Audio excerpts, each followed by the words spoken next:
श्रीगणेशाय नमः। अथ श्री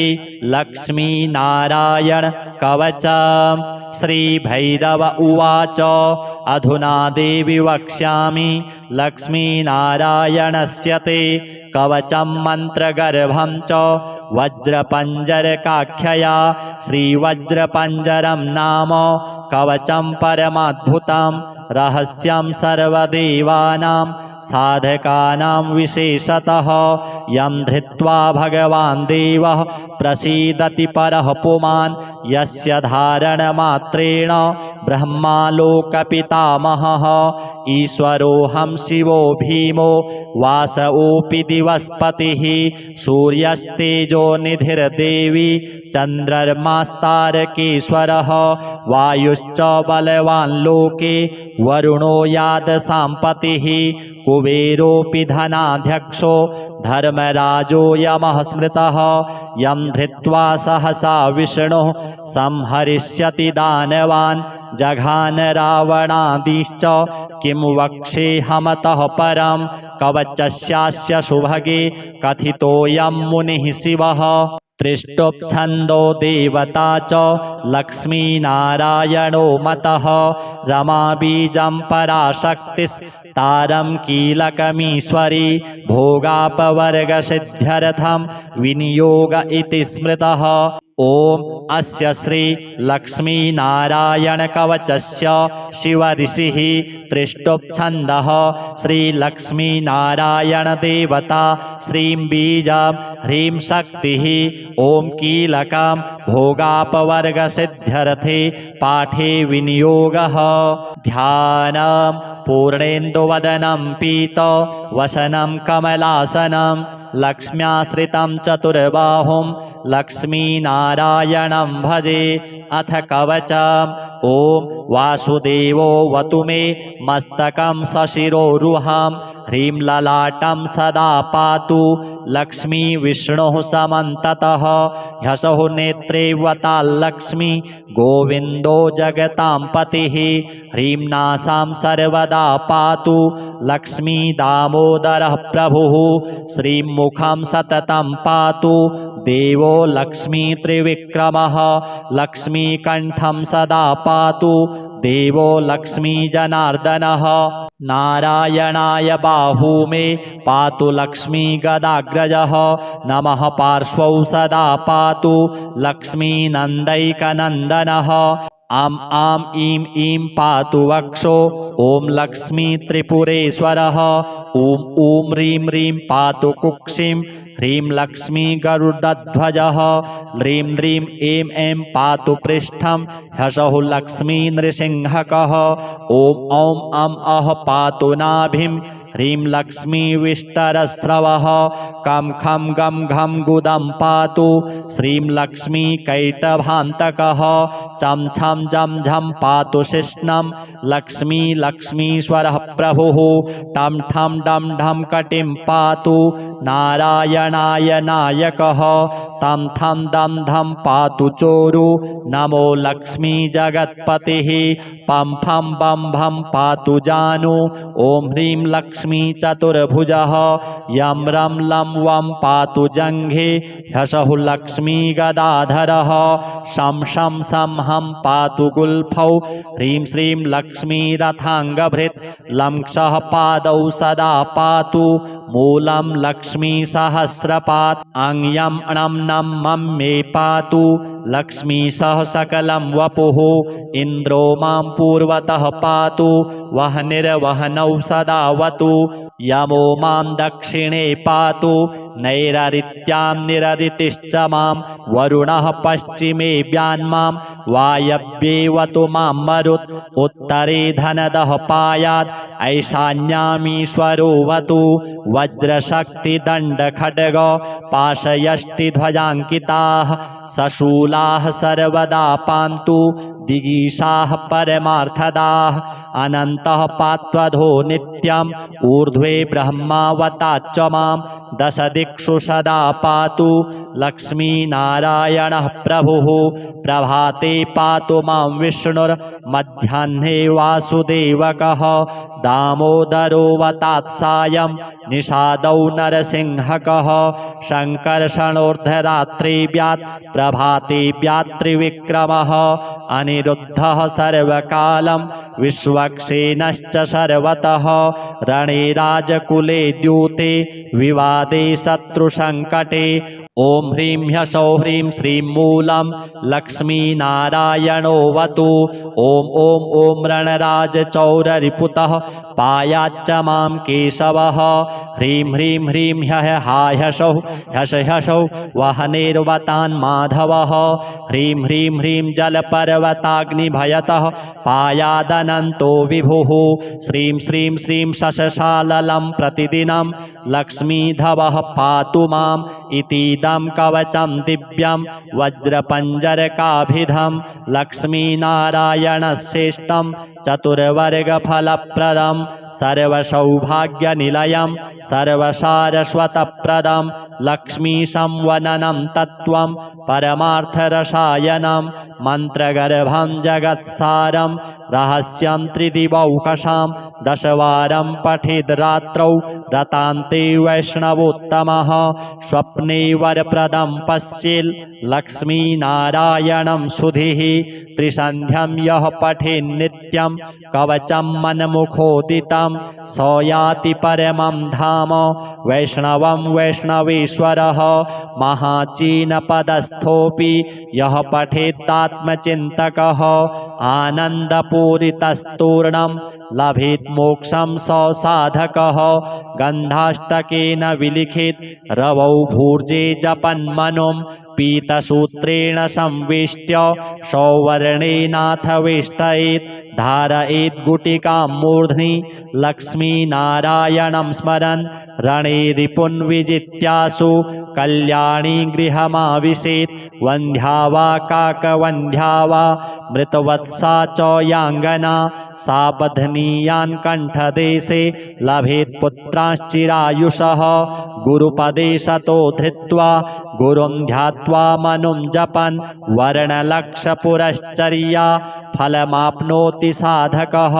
बहुनोक्तेन किं देवी कवचस्यास्य पार्वती विनानेन न सिद्धिः स्यान्मन्त्रस्यास्य महेश्वरी सर्वागमरहस्याढ्यं तत्त्वात् तत्त्वं परात् परम् अभक्ताय न दातव्यं कुचेलाय दुरात्मने दीक्षिताय कुलीनाय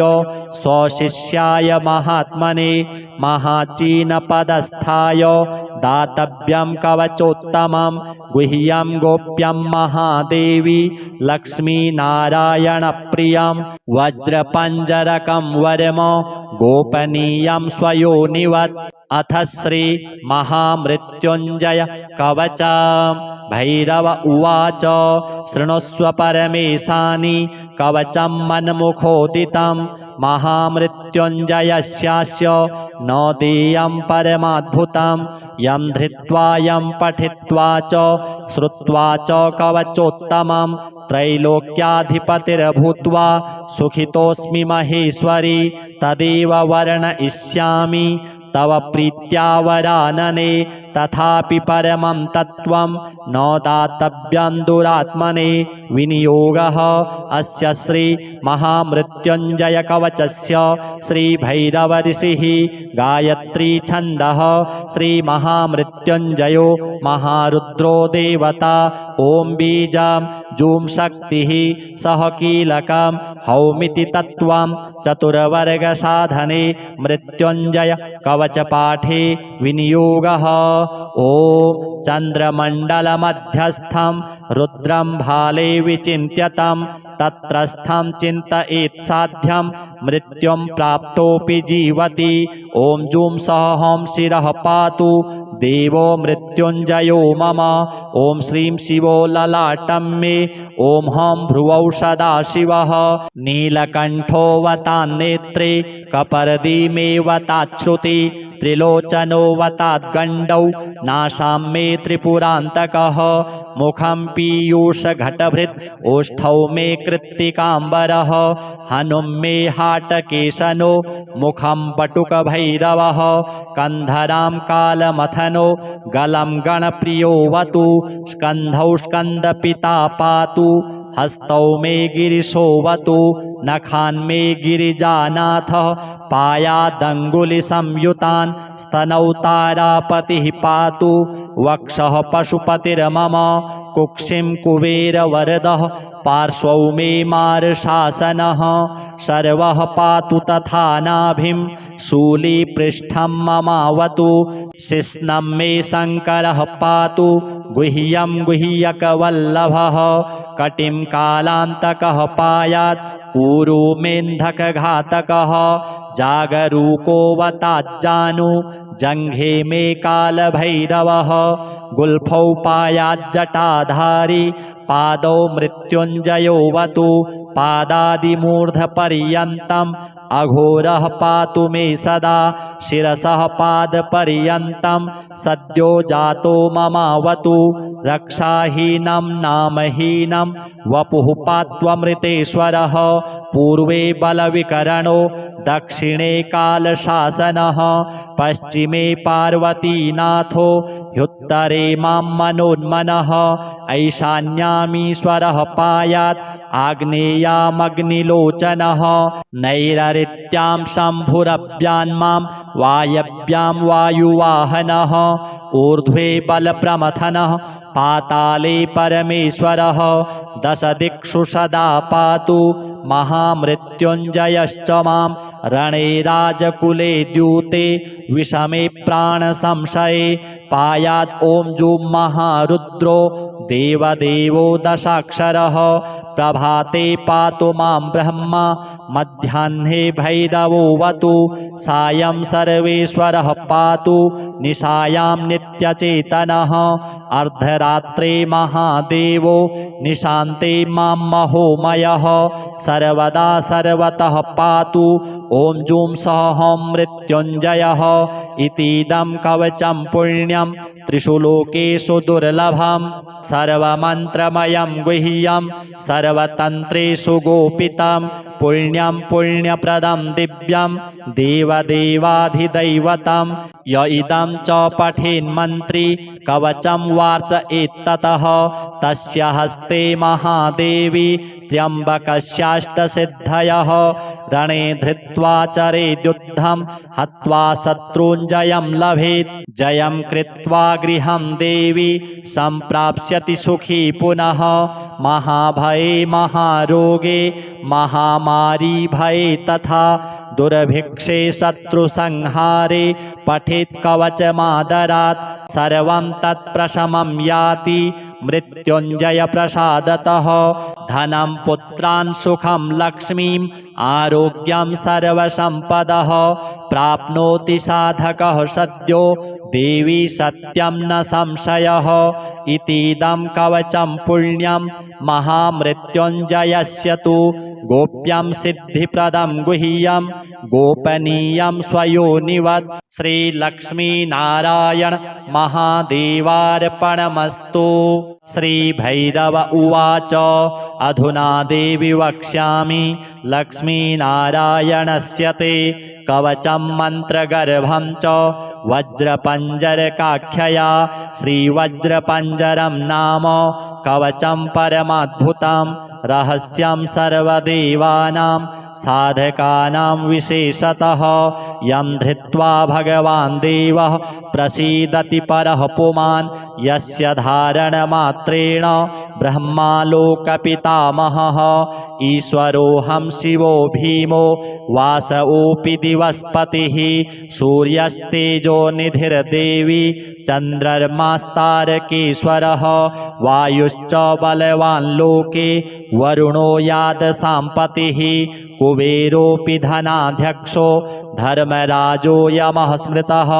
यं धृत्वा सहसा विष्णुः संहरिष्यति दानवान् जघान रावणादिश्च किं वक्ष्येऽहमतः परं कवचस्यास्य सुभगे कथितोऽयं मुनिः शिवः त्रिष्टुप्छन्दो देवता च लक्ष्मीनारायणो मतः रमाबीजं पराशक्तिस्तारं कीलकमीश्वरी भोगापवर्गसिद्ध्यर्थं विनियोग इति स्मृतः ॐ अस्य श्री लक्ष्मीनारायणकवचस्य शिवऋषिः त्रिष्टुप्छन्दः श्रीलक्ष्मीनारायणदेवता श्रीं बीजं ह्रीं शक्तिः ॐ कीलकं भोगापवर्गसिद्ध्यर्थे पाठे विनियोगः ध्यानं पूर्णेन्दुवदनं पीतवसनं कमलासनं लक्ष्म्याश्रितं चतुर्बाहुं लक्ष्मीनारायणं भजे अथ कवचम् ॐ वासुदेवो वतु मे मस्तकं सशिरोरुहं ह्रीं ललाटं सदा पातु लक्ष्मी विष्णुः समन्ततः ह्यसौ नेत्रे वताल्लक्ष्मी गोविन्दो जगतां पतिः ह्रीं नासां सर्वदा पातु लक्ष्मी दामोदरः प्रभुः श्रीं मुखं सततं पातु देवो लक्ष्मी त्रिविक्रमः लक्ष्मीकण्ठं सदा पातु देवो लक्ष्मी जनार्दनः नारायणाय बाहू मे पातु लक्ष्मी गदाग्रजः नमः पार्श्वौ सदा पातु लक्ष्मी नन्दैकनन्दनः आम् आम् ईं ईं पातु वक्षो ॐ लक्ष्मी त्रिपुरेश्वरः ॐ ॐ ह्रीं ह्रीं पातु कुक्षिं ह्रीं लक्ष्मी गरुडध्वजः ह्रीं ह्रीं ऐं ऐं पातु पृष्ठं ह्सौः लक्ष्मी नृसिंहकः ॐ औं अं अः पातु नाभिं ह्रीं लक्ष्मी विष्टरस्रवः कं खं गं घं गुदं पातु श्रीं लक्ष्मी कैटभान्तकः चं छं जं झं पातु शिश्नं लक्ष्मी लक्ष्मीश्वरः प्रभुः टं ठं डं ढं कटिं पातु नारायणाय नायकः तं थं दं धं पातु चोरु नमो लक्ष्मी जगत्पतिः पं फं बं भं पातु जानु ॐ ह्रीं लक्ष्मी चतुर्भुजः यं रं लं वं पातु जङ्घे ह्सौः लक्ष्मी गदाधरः शं शं सं हं पातु गुल्फौ ह्रीं श्रीं लक्ष्मी रथाङ्गभृत् लं क्षः पादौ सदा पातु मूलं लक्ष्मी सहस्रपात् अङ्यं णं नं मं मे पातु लक्ष्मी सह सकलं वपुः इन्द्रो मां पूर्वतः पातु वह्निर्वह्नौ सदावतु यमो मां दक्षिणे पातु नैररित्यां निररितिश्च मां वरुणः पश्चिमे व्यान्मां वायव्येवतु मां मरुत् उत्तरे धनदः पायात् ऐशान्यामीश्वरो वतु वज्रशक्तिदण्डखड्ग पाशयष्टिध्वजाङ्किताः सशूलाः सर्वदा पान्तु दिगीशाः परमार्थदाः अनन्तः पात्वधो नित्यम् ऊर्ध्वे ब्रह्मावताच्च मां दशदिक्षु सदा पातु लक्ष्मीनारायणः प्रभुः प्रभाते पातु मां विष्णुर्मध्याह्ने वासुदेवकः दामोदरो वतात्सायं निषादौ नरसिंहकः शङ्कर्षणोर्धरात्रे व्यात् प्रभाते व्यात्रिविक्रमः अनिरुद्धः सर्वकालं विश्वक्सेनश्च सर्वतः रणे राजकुले द्यूते विवादे शत्रुसङ्कटे ॐ ह्रीं ह्सौः ह्रीं श्रीं मूलं लक्ष्मीनारायणो वतु ॐ ॐ ॐ रणराजचौररिपुतः पायाच्च मां केशवः ह्रीं ह्रीं ह्रीं ह्यः हाह्यशौ ह्यश ह्यशौ वहनेर्वतान् माधवः ह्रीं ह्रीं ह्रीं जलपर्वताग्निभयतः पायादनन्तो विभुः श्रीं श्रीं श्रीं शशशाललं प्रतिदिनं लक्ष्मीधवः पातु माम् इतीदं कवचं दिव्यं वज्रपञ्जरकाभिधं लक्ष्मीनारायणश्रेष्ठं चतुर्वर्गफलप्रदं सर्वसौभाग्यनिलयं सर्वसारस्वतप्रदं लक्ष्मीसंवदनं तत्त्वं परमार्थरसायनं मन्त्रगर्भं जगत्सारं रहस्यं त्रिदिवौकसां दशवारं पठेद् रात्रौ रतान्ते वैष्णवोत्तमः स्वप्ने वरप्रदं पश्येत् लक्ष्मीनारायणं सुधीः त्रिसन्ध्यं यः पठेन्नित्यं कवचं मन्मुखोदितं स याति परमं धाम वैष्णवं वैष्णवेश्वरः महाचीनपदस्थोऽपि यः पठेत्तात्मचिन्तकः आनन्दपूरितस्तूर्णं लभेत् मोक्षं स साधकः गन्धाष्टकेन विलिखित रवौ भूर्जे जपन्मनुं पीतसूत्रेण संवेष्ट्य सौवर्णेनाथ वेष्टयेत् धारयेत् गुटिकां मूर्ध्नि लक्ष्मीनारायणं स्मरन् रणे रिपुन् विजित्यासु कल्याणी गृहमाविशेत् वन्ध्या वा काकवन्ध्या वा मृतवत्सा च याङ्गना सा बध्नीयान् कण्ठदेशे लभेत् पुत्राश्चिरायुषः गुरुपदे सतो धृत्वा गुरुं ध्यात्वा मनुं जपन् वर्णलक्षपुरश्चर्या फलमाप्नोति साधकः बहुनोक्तेन किं देवी कवचस्यास्य पार्वती विनानेन न सिद्धिः स्यान्मन्त्रस्यास्य महेश्वरी सर्वागमरहस्याढ्यं तत्त्वात् तत्त्वं परात् परम् अभक्ताय न दातव्यं कुचेलाय दुरात्मने दीक्षिताय कुलीनाय स्वशिष्याय महात्मने महाचीनपदस्थाय दातव्यं कवचोत्तमं गुह्यं गोप्यं महादेवी लक्ष्मीनारायणप्रियं वज्रपञ्जरकं वरम गोपनीयं स्वयोनिवत् अथ श्री महामृत्युञ्जय कवचम् भैरव उवाच शृणुष्व परमेशानि कवचं मन्मुखोदितं महामृत्युञ्जयस्यास्य न देयं परमाद्भुतं यं धृत्वा यं पठित्वा च श्रुत्वा च कवचोत्तमं त्रैलोक्याधिपतिर्भूत्वा सुखितोऽस्मि महेश्वरी तदेव वर्णयिष्यामि तव प्रीत्या वरानने तथापि परमं तत्त्वं न दातव्यं दुरात्मने विनियोगः अस्य श्री महामृत्युञ्जय कवचस्य श्री भैरव ऋषिः गायत्री छन्दः श्री महामृत्युञ्जयो महारुद्रो देवता ॐ बीजं जूं शक्तिः सह कीलकं हौमिति तत्त्वं चतुर्वर्गसाधने मृत्युञ्जय कवचपाठे विनियोगः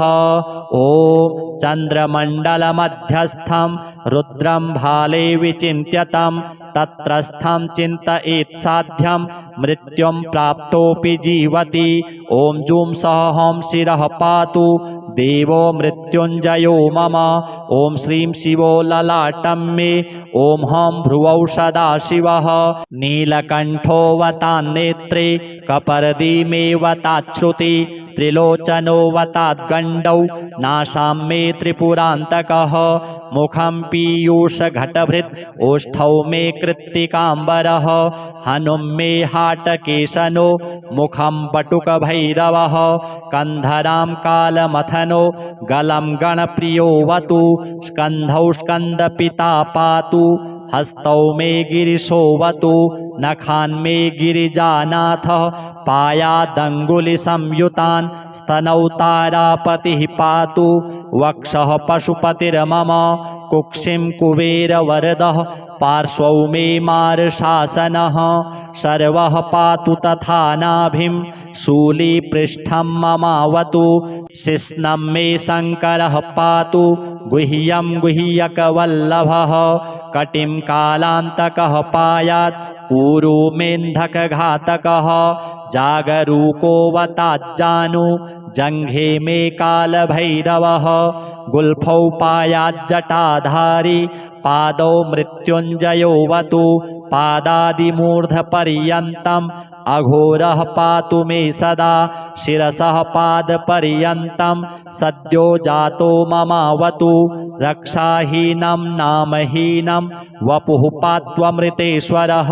पूर्वे बलविकरणो दक्षिणे कालशासनः पश्चिमे पार्वतीनाथो ह्युत्तरे मां मनोन्मनः ऐशान्यामीश्वरः पायात् आग्नेयामग्निलोचनः नैररित्यां शम्भुरभ्यान्मां वायव्यां वायुवाहनः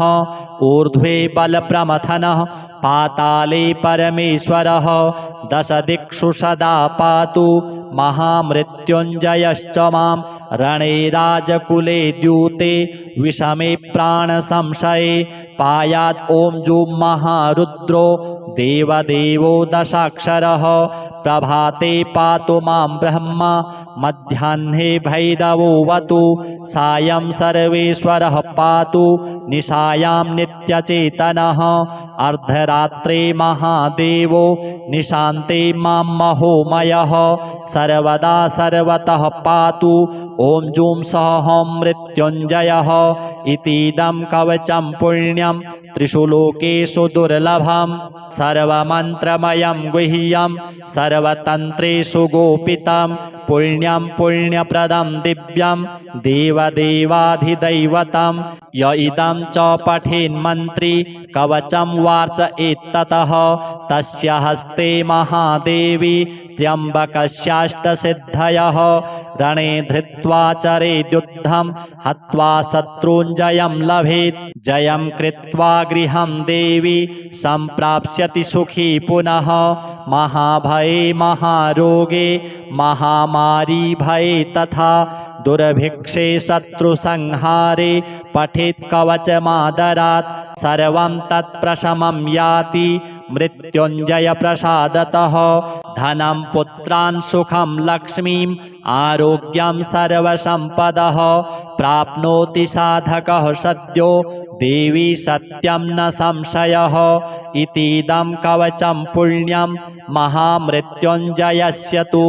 गोप्यं सिद्धिप्रदं गुह्यं गोपनीयं स्वयोनिवत् श्रीलक्ष्मीनारायण महादेवार्पणमस्तु। श्रीभैरव उवाच अधुना देवि वक्ष्यामि लक्ष्मीनारायणस्य ते कवचं मन्त्रगर्भं च वज्रपञ्जरकाख्यया श्रीवज्रपञ्जरं नाम कवचं परमाद्भुतं रहस्यं सर्वदेवानां साधकानां विशेषतः यं धृत्वा भगवान् देवः प्रसीदति परः पुमान् यस्य धारणमात्रेण ब्रह्मालोकपितामहः ईश्वरोऽहं शिवो भीमो वासवोऽपि दिवस्पतिः सूर्यस्तेजो निधिर्देवी चन्द्रमास्तारकेश्वरः वायुश्च बलवान् लोके वरुणो यादसाम्पतिः कुबेरोऽपि धनाध्यक्षो धर्मराजो यमः स्मृतः यं धृत्वा सहसा विष्णुः संहरिष्यति दानवान् जघान रावणादिश्च किं वक्ष्येऽहमतः परं कवचस्यास्य सुभगे कथितोऽयं मुनिः शिवः त्रिष्टुप्छन्दो देवता च लक्ष्मीनारायणो मतः रमाबीजं पराशक्तिस्तारं कीलकमीश्वरी भोगापवर्गसिद्ध्यर्थं विनियोग इति स्मृतः। ॐ अस्य श्री लक्ष्मीनारायणकवचस्य शिवऋषिः त्रिष्टुप्छन्दः श्रीलक्ष्मीनारायणदेवता श्रीं बीजं ह्रीं शक्तिः ॐ कीलकं भोगापवर्गसिद्ध्यर्थे पाठे विनियोगः। ध्यानं पूर्णेन्दुवदनं पीतवसनं कमलासनं लक्ष्म्याश्रितं चतुर्बाहुं लक्ष्मीनारायणं भजे अथ कवचम् ॐ वासुदेवो वतु मे मस्तकं सशिरोरुहां ह्रीं ललाटं सदा पातु लक्ष्मी विष्णुः समन्ततः ह्यसौ नेत्रे वताल्लक्ष्मी गोविन्दो जगतां पतिः ह्रीं नासां सर्वदा पातु लक्ष्मी दामोदरः प्रभुः श्रीं मुखं सततं पातु देवो लक्ष्मी त्रिविक्रमः लक्ष्मीकण्ठं सदा पातु देवो लक्ष्मी जनार्दनः नारायणाय बाहू मे पातु लक्ष्मी गदाग्रजः नमः पार्श्वौ सदा पातु लक्ष्मी नन्दैकनन्दनः आम् आम् ईं ईं पातु वक्षो ॐ लक्ष्मी त्रिपुरेश्वरः ॐ ॐ ह्रीं ह्रीं पातु कुक्षिं ह्रीं लक्ष्मी गरुडध्वजः ह्रीं ह्रीं ऐं ऐं पातु पृष्ठं ह्सौः लक्ष्मी नृसिंहकः ॐ औं अं अः पातु नाभिं ह्रीं लक्ष्मी विष्टरस्रवः कं खं गं घं गुदं पातु श्रीं लक्ष्मी कैटभान्तकः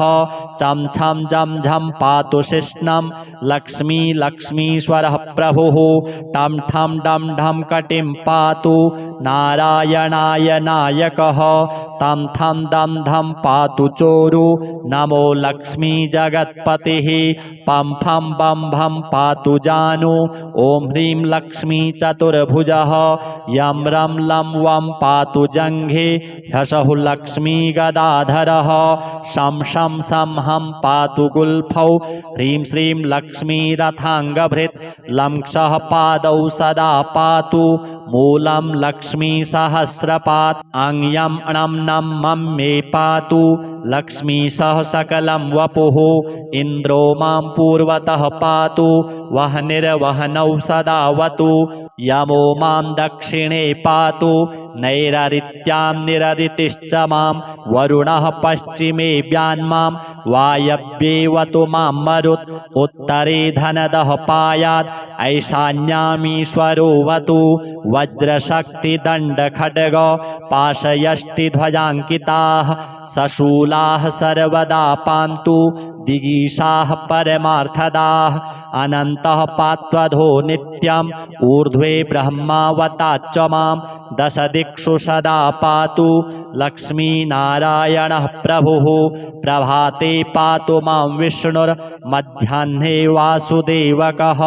दामोदरोऽवतात्सायं निषादौ नरसिंहकः शङ्कर्षणोर्धरात्रिव्यात् प्रभाते व्यात्रिविक्रमः अनिरुद्धः सर्वकालं विश्वक्सेनश्च सर्वतः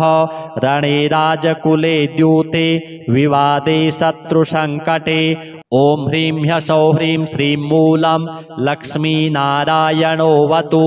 ॐ ॐ ॐ रणराजचौररिपुतः पायाच्च मां केशवः ह्रीं ह्रीं ह्रीं ह्सौः ह्सौः वह्निर्वतान् माधवः ह्रीं ह्रीं ह्रीं जलपर्वताग्निभयतः पायादनन्तो विभुः श्रीं श्रीं श्रीं शशशाललं प्रतिदिनं लक्ष्मीधवः पातु माम् इतीदं कवचं दिव्यं वज्रपञ्जरकाभिधं लक्ष्मीनारायणश्रेष्ठं चतुर्वर्गफलप्रदं सर्वसौभाग्यनिलयं सर्वसारस्वतप्रदं लक्ष्मीसंवदनं तत्त्वं परमार्थरसायनं मन्त्रगर्भं जगत्सारं रहस्यं त्रिदिवौकसां दशवारं पठेद् रात्रौ रतान्ते वैष्णवोत्तमः स्वप्ने वरप्रदं पश्येल् लक्ष्मीनारायणं सुधिः त्रिसन्ध्यं यः पठेन्नित्यं कवचं मन्मुखोदितं स याति परमं धाम वैष्णवं वैष्णवेश्वरः महाचीनपदस्थोऽपि यः पठेत्तात्मचिन्तकः आनन्दपूरितस्तूर्णं लभेत् मोक्षं स साधकः गन्धाष्टकेन विलिखित रवौ भूर्जे जपन्मनुं पीतसूत्रेण संवेष्ट्य सौवर्णेनाथ वेष्टयेत् धारयेत् गुटिकां मूर्ध्नि लक्ष्मीनारायणं स्मरन् रणे रिपुन् विजित्यासु कल्याणी गृहमाविशेत् वन्ध्या वा काकवन्ध्या वा मृतवत्सा च याङ्गना सा बध्नीयान् कण्ठदेशे लभेत् पुत्रांश्चिरायुषः गुरुपदे सतो धृत्वा गुरुं ध्यात्वा मनुं जपन् वर्णलक्षपुरश्चर्या फलमाप्नोति साधकः बहुनोक्तेन किं देवी कवचस्यास्य पार्वती विनानेन न सिद्धिः स्यान्मन्त्रस्यास्य महेश्वरी सर्वागमरहस्याढ्यं तत्त्वात् तत्त्वं परात् परम् अभक्ताय न दातव्यं कुचेलाय दुरात्मने दीक्षिताय कुलीनाय स्वशिष्याय महात्मने महाचीनपदस्थाय दातव्यं कवचोत्तमं गुह्यं गोप्यं महादेवी लक्ष्मीनारायणप्रियं वज्रपञ्जरकं वरम गोपनीयं स्वयोनिवत् अथ श्री महामृत्युञ्जय कवचम् भैरव उवाच शृणुष्व परमेशानि कवचं मन्मुखोदितं महामृत्युञ्जयस्यास्य न देयं परमाद्भुतं यं धृत्वा यं पठित्वा च श्रुत्वा च कवचोत्तमं त्रैलोक्याधिपतिर्भूत्वा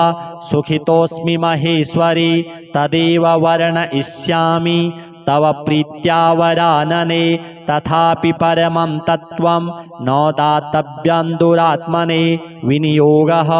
अस्य श्री महामृत्युञ्जय कवचस्य श्री भैरव ऋषिः गायत्री छन्दः श्री महामृत्युञ्जयो महारुद्रो देवता ॐ बीजं जूं शक्तिः सह कीलकं हौमिति तत्त्वं चतुर्वर्गसाधने मृत्युञ्जय कवचपाठे विनियोगः ॐ चन्द्रमण्डलमध्यस्थं रुद्रं भाले विचिन्त्यतं तत्रस्थं चिन्तयेत् साध्यं मृत्युं प्राप्तोऽपि जीवति ॐ जूं सह हं शिरः पातु देवो मृत्युञ्जयो मम ॐ श्रीं शिवो ललाटं मे ॐ हं भ्रुवौ सदाशिवः नीलकण्ठोऽवतान्नेत्रे कपर्दीमेवताच्छ्रुति त्रिलोचनोऽवताद्गण्डौ नाशां मे त्रिपुरान्तकः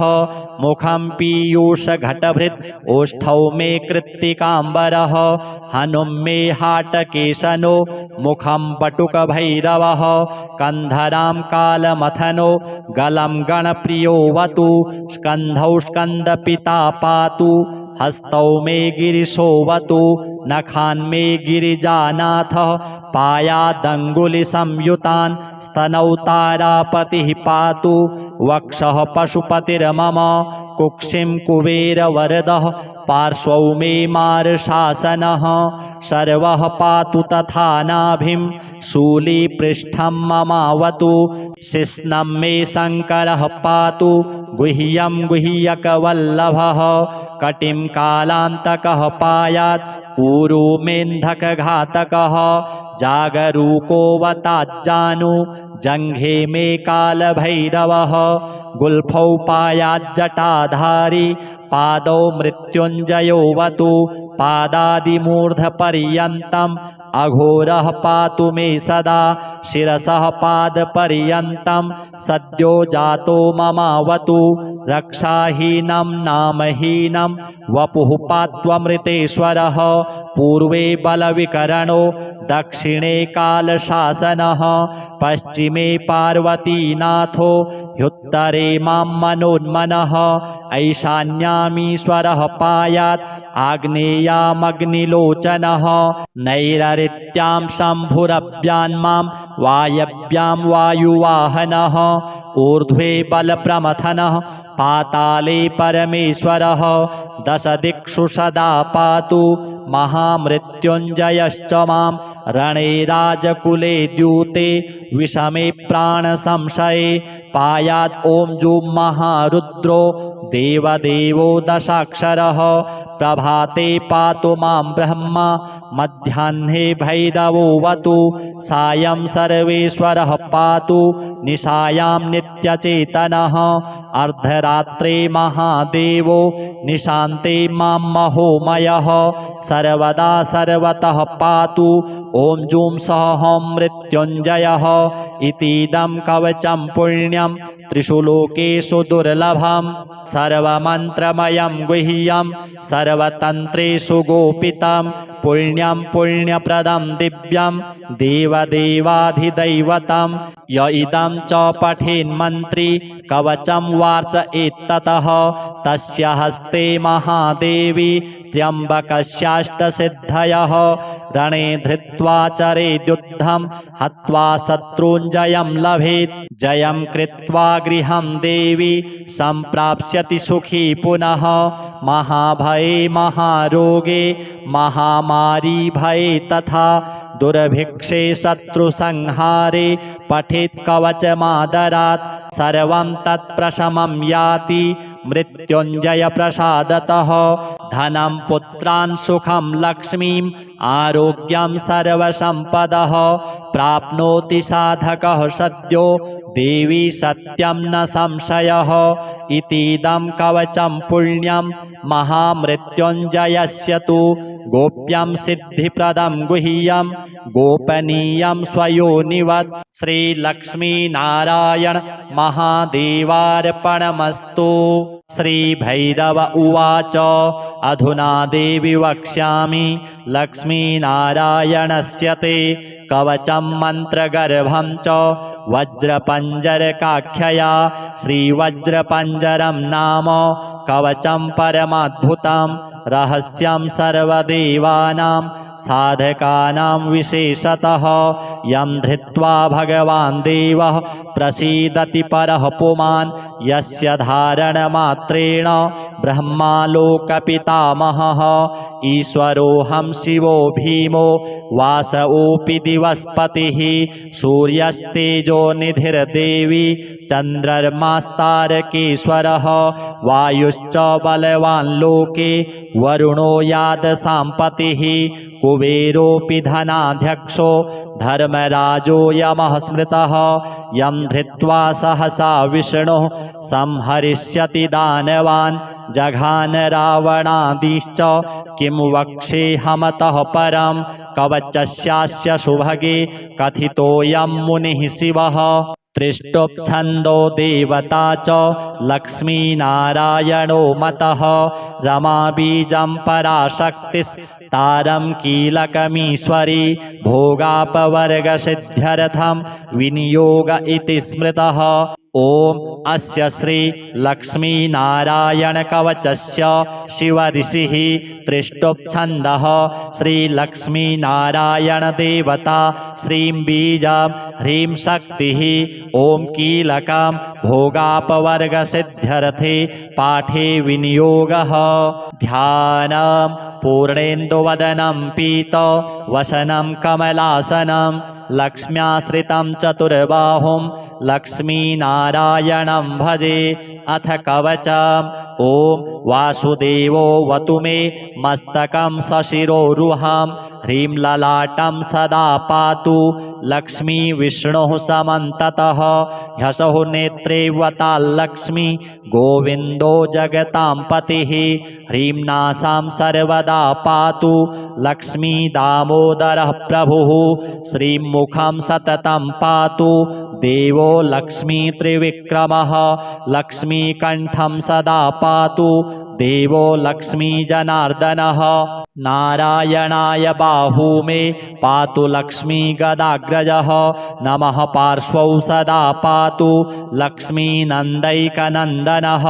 आम् आम् ईं ईं पातु वक्षो ॐ लक्ष्मी त्रिपुरेश्वरः ॐ ॐ ह्रीं ह्रीं पातु कुक्षिं ह्रीं लक्ष्मी गरुडध्वजः ह्रीं ह्रीं ऐं ऐं पातु पृष्ठं ह्सौः लक्ष्मी नृसिंहकः ॐ औं अं अः पातु नाभिं ह्रीं लक्ष्मीविष्टरस्रवः कं खं गं घं गुदं पातु श्रीं लक्ष्मीकैटभान्तकः चं छं जं झं पातु शिष्णं लक्ष्मीश्वरः प्रभुः टं ठं डं ढं कटिं पातु नारायणाय नायकः तं थं दं धं पातु चोरु नमो लक्ष्मी जगत्पतिः पं फं बं भं पातु जानु ॐ ह्रीं लक्ष्मी चतुर्भुजः यं रं लं वं पातु जङ्घे ह्सौः लक्ष्मी गदाधरः शं शं सं हं पातु गुल्फौ ह्रीं श्रीं लक्ष्मी रथाङ्गभृत् लं क्षः पादौ सदा पातु मूलं लक्ष्मी सहस्रपात् अङ्यं णं नं मं मे पातु लक्ष्मी सह सकलं वपुः इन्द्रो मां पूर्वतः पातु वह्निर्वह्नौ सदावतु यमो मां दक्षिणे पातु नैररित्यां निररितिश्च मां वरुणः पश्चिमे व्यान्मां वायव्येवतु मां मरुत् उत्तरे धनदः पायात् ऐशान्यामीश्वरोऽवतु वज्रशक्तिदण्डखड्ग पाशयष्टिध्वजाङ्किताः सशूलाः सर्वदा पान्तु दिगीषाः परमार्थदाः अनन्तः पात्वधो नित्यम् ऊर्ध्वे ब्रह्मावताच्च मां दशदिक्षु सदा पातु लक्ष्मीनारायणः प्रभुः प्रभाते पातु मां विष्णुर्मध्याह्ने वासुदेवकः दामोदरोऽवतात्सायं निषादौ नरसिंहकः शङ्कर्षणोर्धरात्रिव्यात् प्रभाते व्यात्रिविक्रमः अनिरुद्धः सर्वकालं विश्वक्सेनश्च सर्वतः रणे राजकुले द्यूते विवादे शत्रुसङ्कटे ॐ ह्रीं ह्सौः ह्रीं श्रीं मूलं लक्ष्मीनारायणोऽवतु ॐ ॐ ॐ रणराजचौररिपुतः पायाच्च मां केशवः ह्रीं ह्रीं ह्रीं ह्सौः ह्सौः वह्निर्वतान् माधवः ह्रीं ह्रीं ह्रीं जलपर्वताग्निभयतः पायादनन्तो विभुः श्रीं श्रीं श्रीं शशशाललं प्रतिदिनं लक्ष्मीधवः पातु माम् इतीदं कवचं दिव्यं वज्रपञ्जरकाभिधं लक्ष्मीनारायणश्रेष्ठं चतुर्वर्गफलप्रदं सर्वसौभाग्यनिलयं सर्वसारस्वतप्रदं लक्ष्मीसंवदनं तत्त्वं परमार्थरसायनं मन्त्रगर्भं जगत्सारं रहस्यं त्रिदिवौकषां दशवारं पठेद् रात्रौ रतान्ते वैष्णवोत्तमः स्वप्ने वरप्रदं पश्येत् लक्ष्मीनारायणं सुधीः त्रिसन्ध्यं यः पठेन्नित्यं कवचं मन्मुखोदितं स याति परमं धाम वैष्णवं वैष्णवेश्वरः महाचीनपदस्थोऽपि यः पठेत्तात्मचिन्तकः आनन्दपूरितस्तूर्णं लभेत् मोक्षं स साधकः गन्धाष्टकेन विलिखित रवौ भूर्जे जपन्मनुं पीतसूत्रेण संवेष्ट्य सौवर्णेनाथ वेष्टयेत् धारयेत् गुटिकां मूर्ध्नि लक्ष्मीनारायणं स्मरन् रणे रिपुन् विजित्यासु कल्याणी गृहमाविशेत् वन्ध्या वा काकवन्ध्या वा मृतवत्सा च याङ्गना सा बध्नीयान् कण्ठदेशे लभेत् पुत्राश्चिरायुषः गुरुपदे सतो धृत्वा गुरुं ध्यात्वा मनुं जपन् वर्णलक्षपुरश्चर्या फलमाप्नोति साधकः बहुनोक्तेन किं देवी कवचस्यास्य पार्वती विनानेन न सिद्धिः स्यान्मन्त्रस्यास्य महेश्वरी सर्वागमरहस्याढ्यं तत्त्वात् तत्त्वं परात् परम् अभक्ताय न दातव्यं कुचेलाय दुरात्मने दीक्षिताय कुलीनाय स्वशिष्याय महात्मने महाचीनपदस्थाय दातव्यं कवचोत्तमं गुह्यं गोप्यं महादेवी लक्ष्मीनारायणप्रियं वज्रपञ्जरकं वरम गोपनीयं स्वयोनिवत् अथ श्री महामृत्युञ्जय कवचम् भैरव उवाच शृणुष्व परमेशानि कवचं मन्मुखोदितं महामृत्युञ्जयस्यास्य न देयं परमाद्भुतं यं धृत्वा यं पठित्वा च श्रुत्वा च कवचोत्तमं त्रैलोक्याधिपतिर्भूत्वा सुखितोऽस्मि महेश्वरी तदेव वर्णयिष्यामि तव प्रीत्या वरानने तथापि परमं तत्त्वं न दातव्यं दुरात्मने विनियोगः अस्य श्री महामृत्युञ्जय कवचस्य श्री भैरव ऋषिः गायत्री छन्दः श्री महामृत्युञ्जयो महारुद्रो देवता ॐ बीजं जूं शक्तिः सह कीलकं हौमिति तत्त्वं चतुर्वर्गसाधने मृत्युञ्जय कवचपाठे विनियोगः ॐ चन्द्रमण्डलमध्यस्थं रुद्रं भाले विचिन्त्यतं तत्रस्थं चिन्तयेत् साध्यं मृत्युं प्राप्तोऽपि जीवति ॐ जूं सह हं शिरः पातु देवो मृत्युञ्जयो मम ॐ श्रीं शिवो ललाटं मे ॐ हं भ्रुवौ सदाशिवः नीलकण्ठोऽवतान्नेत्रे कपर्दीमेवताच्छ्रुति त्रिलोचनो वताद्गण्डौ नाशां मे त्रिपुरान्तकः मुखं पीयूषघटभृत् ओष्ठौ मे कृत्तिकाम्बरः हनुं मे हाटकेशनो मुखं बटुकभैरवः कन्धरां कालमथनो गलं गणप्रियोऽवतु स्कन्धौ स्कन्दपिता पातु हस्तौ मे गिरिशोऽवतु नखान्मे गिरिजानाथः पायादङ्गुलिसंयुतान् स्तनौ तारापतिः पातु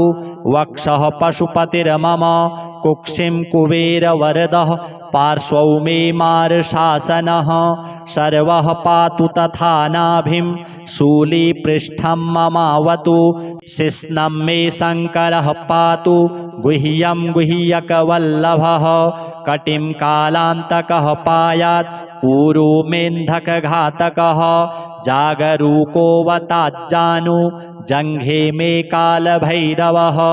गुल्फौ पायाज्जटाधारी पादौ मृत्युञ्जयोऽवतु पादादिमूर्धपर्यन्तम् अघोरः पातु मे सदा शिरसः पादपर्यन्तं सद्यो जातो ममावतु रक्षाहीनं नामहीनं वपुः पात्वमृतेश्वरः पूर्वे बलविकरणो दक्षिणे कालशासनः पश्चिमे पार्वतीनाथो ह्युत्तरे मां मनोन्मनः ऐशान्यामीश्वरः पायात् आग्नेयामग्निलोचनः नैररित्यां शम्भुरभ्यान्मां वायव्यां वायुवाहनः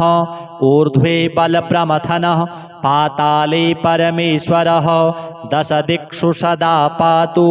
महामृत्युञ्जयश्च मां रणे राजकुले द्यूते विषमे प्राणसंशये पायात् ॐ जूं महारुद्रो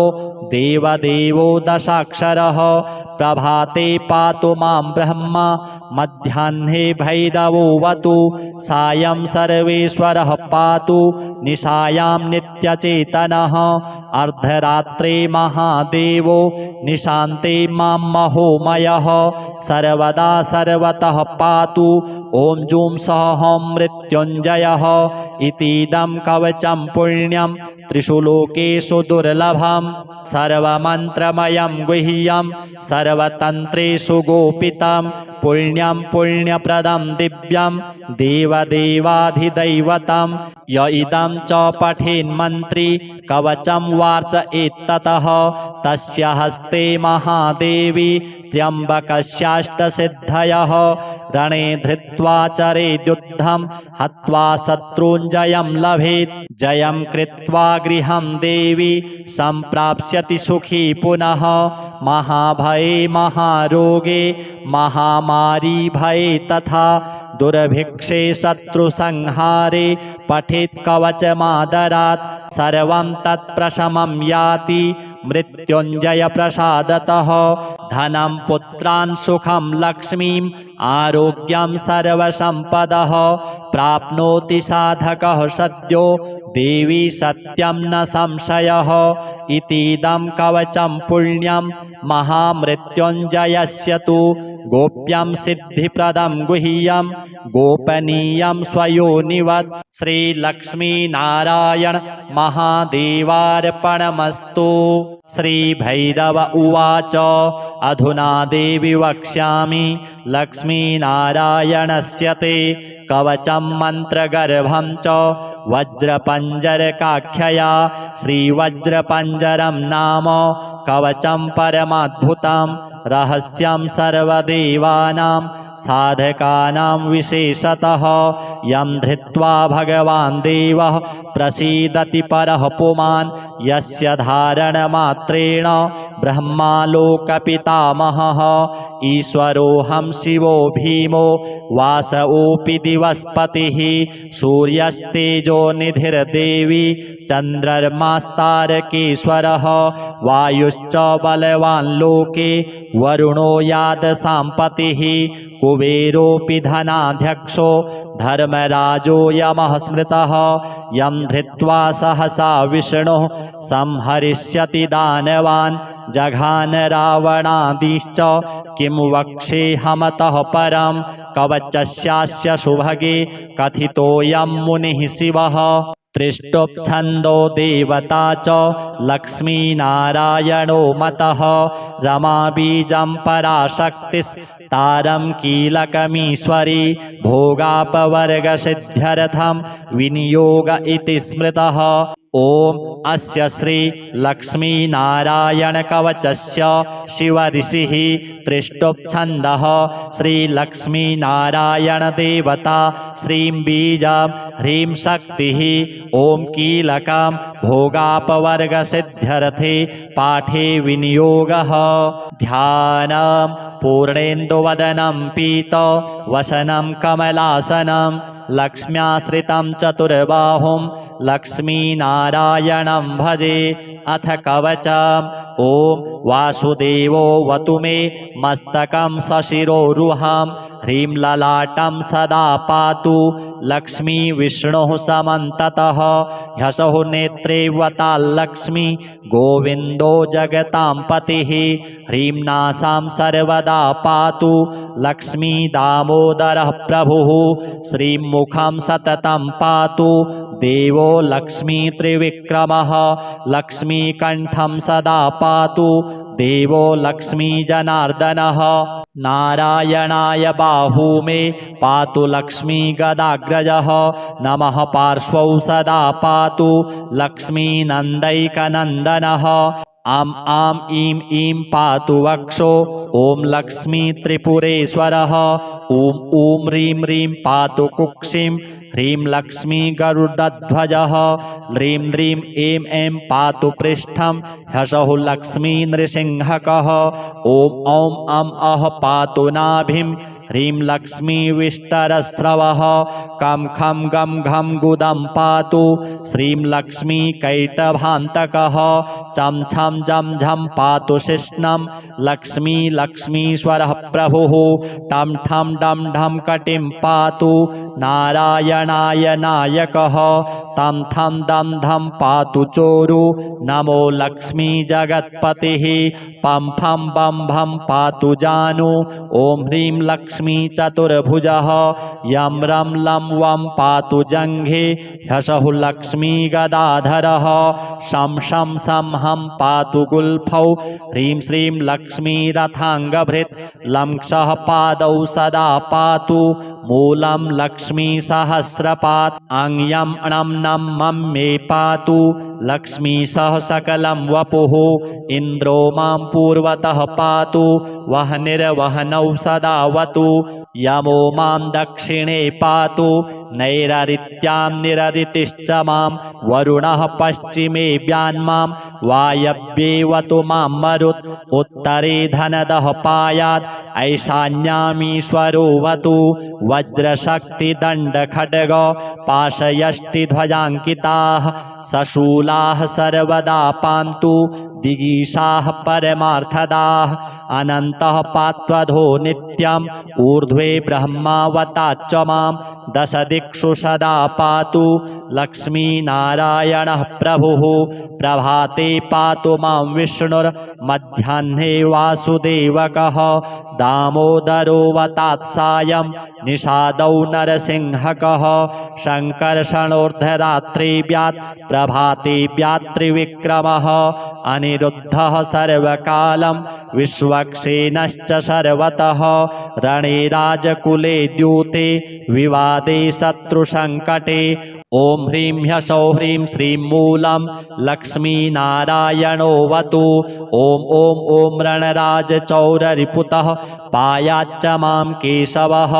ह्रीं ह्रीं ह्रीं ह्यः हाय ह्सौः ह्यश ह्सौः वहनेर्वतान् माधवः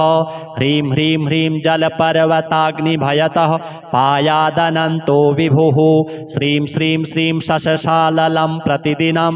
लक्ष्मीधवः पातु माम् इतीदं कवचं दिव्यं वज्रपञ्जरकाभिधं लक्ष्मीनारायणश्रेष्ठं चतुर्वर्गफलप्रदं सर्वसौभाग्यनिलयं सर्वसारस्वतप्रदं लक्ष्मीसंवदनं तत्त्वं परमार्थरसायनं मन्त्रगर्भं जगत्सारं रहस्यं त्रिदिवौकसां दशवारं पठेद् रात्रौ रतान्ते वैष्णवोत्तमः स्वप्ने वरप्रदं पश्येत् लक्ष्मीनारायणं सुधीः त्रिसन्ध्यं यः पठेन्नित्यं कवचं मन्मुखोदितं स याति परमं धाम वैष्णवं वैष्णवेश्वरः महाचीनपदस्थोऽपि यः पठेत्तात्मचिन्तकः आनन्दपूरितस्तूर्णं लभेत् मोक्षं स साधकः गन्धाष्टकेन विलिखित रवौ भूर्जे जपन्मनुं पीतसूत्रेण संवेष्ट्य सौवर्णेनाथ वेष्टयेत् धारयेत् गुटिकां मूर्ध्नि लक्ष्मीनारायणं स्मरन् रणे रिपुन् विजित्यासु कल्याणी गृहमाविशेत् वन्ध्या वा काकवन्ध्या वा मृतवत्सा च याङ्गना सा बध्नीयान् कण्ठदेशे लभेत् पुत्रांश्चिरायुषः गुरुपदे सतो धृत्वा गुरुं ध्यात्वा मनुं जपन् वर्णलक्षपुरश्चर्या फलमाप्नोति साधकः बहुनोक्तेन किं देवी कवचस्यास्य पार्वती विनानेन न सिद्धिः स्यान्मन्त्रस्यास्य महेश्वरी सर्वागमरहस्याढ्यं तत्त्वात् तत्त्वं परात् परम् अभक्ताय न दातव्यं कुचेलाय दुरात्मने दीक्षिताय कुलीनाय स्वशिष्याय महात्मने महाचीनपदस्थाय दातव्यं कवचोत्तमं गुह्यं गोप्यं महादेवी लक्ष्मीनारायणप्रियं वज्रपञ्जरकं वरम गोपनीयं स्वयोनिवत् अथ श्री महामृत्युञ्जय कवचम् भैरव उवाच शृणुष्व परमेशानि कवचं मन्मुखोदितं महामृत्युञ्जयस्यास्य न देयं परमाद्भुतं यं धृत्वा यं पठित्वा च श्रुत्वा च कवचोत्तमं त्रैलोक्याधिपतिर्भूत्वा सुखितोऽस्मि महेश्वरी तदेव वर्णयिष्यामि तव प्रीत्या वरानने तथापि परमं तत्त्वं न दातव्यं दुरात्मने विनियोगः अस्य श्री महामृत्युञ्जय कवचस्य श्री भैरव ऋषिः गायत्री छन्दः श्री महामृत्युञ्जयो महारुद्रो देवता ॐ बीजं जूं शक्तिः सह कीलकं हौमिति तत्त्वं चतुर्वर्गसाधने मृत्युञ्जय कवचपाठे विनियोगः ॐ चन्द्रमण्डलमध्यस्थं रुद्रं भाले विचिन्त्यतं तत्रस्थं चिन्तयेत् साध्यं मृत्युं प्राप्तोऽपि जीवति ॐ जूं सह हं शिरः पातु देवो मृत्युञ्जयो मम ॐ श्रीं शिवो ललाटं मे ॐ हं भ्रुवौ सदाशिवः नीलकण्ठोऽवतान्नेत्रे कपर्दीमेवताच्छ्रुति त्रिलोचनोऽवताद्गण्डौ नाशां मे त्रिपुरान्तकः मुखं पीयूषघटभृत् ओष्ठौ मे कृत्तिकाम्बरः हनुं मे हाटकेशनो मुखं बटुकभैरवः कन्धरां कालमथनो गलं गणप्रियोऽवतु स्कन्धौ स्कन्दपिता पातु हस्तौ मे गिरिशोऽवतु नखान्मे गिरिजानाथः पायादङ्गुलिसंयुतान् स्तनौ तारापतिः पातु वक्षः पशुपतिर्मम कुक्षिं कुबेरवरदः पार्श्वौ मे मार्शासनः सर्वः पातु तथा नाभिं शूलीपृष्ठं ममावतु शिश्नं मे शङ्करः पातु गुह्यं गुह्यकवल्लभः कटिं कालान्तकः पायात् ऊरू मेन्धकघातकः जागरूकोऽवताज्जानु जङ्घे मे कालभैरवः गुल्फौ पायाज्जटाधारी पादौ मृत्युञ्जयोऽवतु पादादिमूर्धपर्यन्तम् अघोरः पातु मे सदा शिरसः पादपर्यन्तं सद्यो जातो ममावतु रक्षाहीनं नामहीनं वपुः पात्वमृतेश्वरः पूर्वे बलविकरणो दक्षिणे कालशासनः पश्चिमे पार्वतीनाथो ह्युत्तरे मां मनोन्मनः ऐशान्यामीश्वरः पायात् आग्नेयामग्निलोचनः नैररित्यां शम्भुरभ्यान्मां वायव्यां वायुवाहनः ऊर्ध्वे बलप्रमथनः पाताले परमेश्वरः दशदिक्षु सदा पातु महामृत्युञ्जयश्च मां रणे राजकुले द्यूते विषमे प्राणसंशये पायात् ॐ जुं महारुद्रो देवदेवो दशाक्षरः प्रभाते पातु मां ब्रह्मा मध्याह्ने भैरवोऽवतु सायं सर्वेश्वरः पातु निशायां नित्यचेतनः अर्धरात्रे महादेवो निशान्ते मां महोमयः सर्वदा सर्वतः पातु ॐ जुं सः मृत्युञ्जयः इतीदं कवचं पुण्यं त्रिषु लोकेषु दुर्लभं सर्वमन्त्रमयं गुह्यं सर्वतन्त्रेषु गोपितं पुण्यं पुण्यप्रदं दिव्यं देवदेवाधिदैवतं य इदं च पठेन्मन्त्री कवचं वार्च एततः तस्य हस्ते महादेवी त्र्यम्बकस्याष्टसिद्धयः रणे धृत्वा चरेद्युद्धं हत्वा शत्रूञ्जयं लभेत् जयं कृत्वा गृहं देवी सम्प्राप्स्यति सुखी पुनः महाभये महारोगे महामारी भये तथा दुर्भिक्षे शत्रुसंहारे पठेत् कवचमादरात् सर्वं तत्प्रशमं याति मृत्युञ्जयप्रसादतः धनं पुत्रान् सुखं लक्ष्मीम् आरोग्यं सर्वसम्पदः प्राप्नोति साधकः सद्यो देवी सत्यं न संशयः